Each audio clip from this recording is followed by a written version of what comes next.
27 अक्टूबर को कतर की कैद में बंद भारतीय नौसेना के 8 पूर्व कर्मियों को कतर की अदालत ने मौत की सजा सुनाई।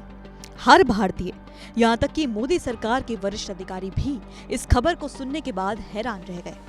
भारत सरकार ने तो साफ कर दिया कि वो इस मामले में सभी कानूनी विकल्पों पर विचार कर रही है।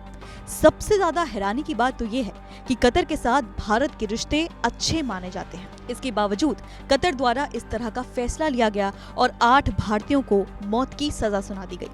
आज इस वीडियो में जानेंगे कि कतर में फांसी की सजा पाए 8 भारतीय हैं कौन। फांसी की सजा पाए 8 भारतीय पूर्व नौसैनिक हैं। इनमें captain Navtej Singh Gill, captain Saurabh Vashisht, commander Purnendu Tiwari, captain Birendra Kumar Verma, commander Sugunakar Pakala, commander Sanjeev Gupta, commander Amit Nagpal और नाविक रागेश हैं। ये वो 8 भारतीय हैं जो पिछले कई समय से कतर की जेल में बंद हैं। इन्हें कतर की खुफिया एजेंसियों ने गिरफ्तार किया था। इन भारतीयों ने नौसेना में लगभग 20 साल तक काम किया था। इस दौरान उनके ऊपर किसी भी तरह के आरोप नहीं लगे थे। वो ट्रेनर समेत कई महत्वपूर्ण पदों पर काम कर चुके थे। उनके साथ काम करने वाले बताते हैं कि इन सभी का आचरण काफी अच्छा था। ये सभी काफी जिम्मेदार और कर्मठ कर्मचारी थे।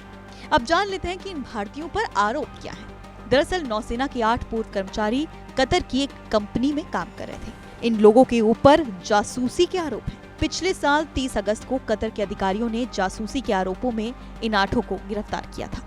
तभी से ये लोग कतर की कैद में बंद थे। इनके खिलाफ मुकदमे की शुरुआत इस साल 29 मार्च को हुई थी। भारतीय अधिकारियों को जब इन 8 भारतीयों के जेल में होने की खबर मिली तो वहां के राजदूत ने जेल में जाकर उनसे मुलाकात भी की थी। दरअसल रिपोर्ट्स के मुताबिक ये 8 पूर्व नौसैनिक कर्मचारी जिस कंपनी में काम कर रहे थे उसका नाम Al Dahra global technology and consultancy service था।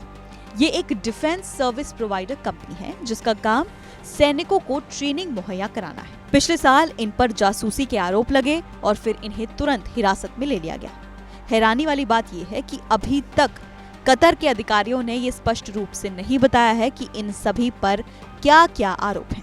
जानकारी के लिए बता दें कि जिस कंपनी में ये सभी भारतीय काम कर रहे थे यानी कि Al Dahra global technology and consultancy service, उस कंपनी का मालिकाना हक ओमान के एक नागरिक के पास है। कंपनी के मालिक का नाम खामिस अल अजमी है जो रॉयल ओमान एयरफोर्स का रिटायर्ड स्क्वाड्रन लीडर है।